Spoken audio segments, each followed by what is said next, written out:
Hello everybody, this is Trivial Turtle and welcome to today's Destiny video. It is Armsday today, so let's run over to Banshee and have a look at his stuff. Once again, Dylan has forgot to buy any packages, even though he actually had the Glimmer this time. I actually had the Glimmer this time and I still didn't buy the packages. Oh well, even though there were actually okay packages last week, Dylan forgot. Oh well. So, straight into the video, so this will be a bit of a short one, seeing as I'm not even covering the first guns. So let's do this. So the first one is the Soros PDX 41. This gun is actually okay, and I don't recall it coming up so far. I know that the other PDX has come up quite a few times, the 45, the PDX 45. I know that's been up quite a few times, a pulse rifle. And that is a really good gun. Now this gun is basically the same gun. However, it's got a little less rate of fire and a little bit more impact. And that's about it, really. That's the only difference between the two guns. So to be honest, they're going to feel very similar, especially when they both look basically the same as well. So it'll feel like you're playing with the same gun with like a little bit of a modification on it. With this kind of gun, you really want stability perks. Even when the stability is really high on a pulse rifle, it's still pretty optimum to have a little bit more. You can never have enough stability on some pulse rifles, especially ones with lower impact than like some of the big hitters like Red Death. Next up, we've got the Soros JLB42 rocket launcher. It's okay. It's not good, especially when for some reason whenever this rocket launcher is on offer, the other rocket launcher, which is way better than it, is also on offer. So we're just going to basically skip right past the JLB42. It's an obsolete weapon. Only get it if you really just want collection guns. I don't even know why you would want this gun, to be honest. So moving on, next we've got the JLB47, as I just said. The JLB47 is a really good rocket launcher. It was actually on, I think, last week or the week before, I'm not sure which week, but it's on quite a lot of weeks.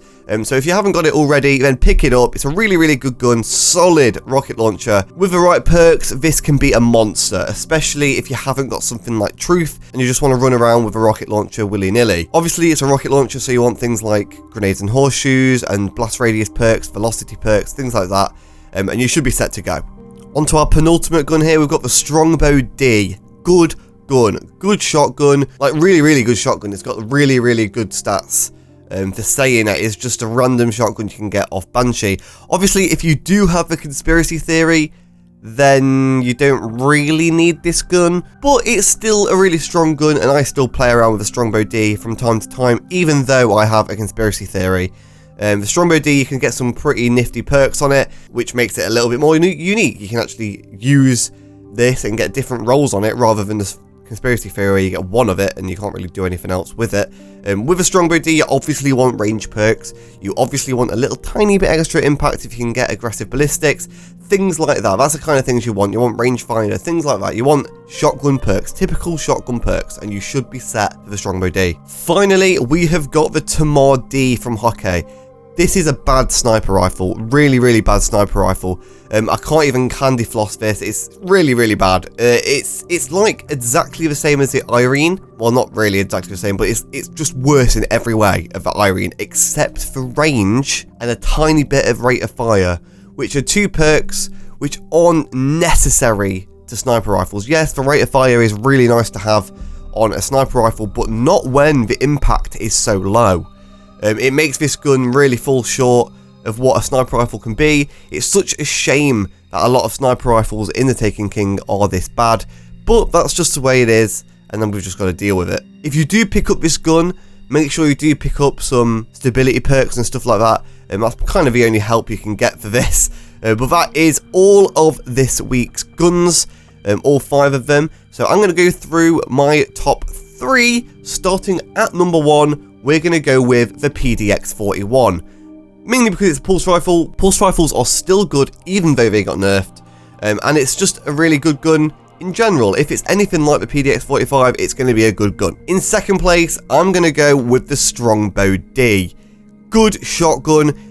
In fact, you can probably make an entire setup out of these guns this week if you got good rolls on them all. The Strongbow D is a really solid shotgun. It's good all around. It's got okay perks compared to its impact and range, so it's always good to pick this up if you haven't already got it. And finally, we've got the JLB-47 from Soros. This rocket launcher is a beast, and I can't stress it enough, and every single time this comes up, it always manages to make the top 3.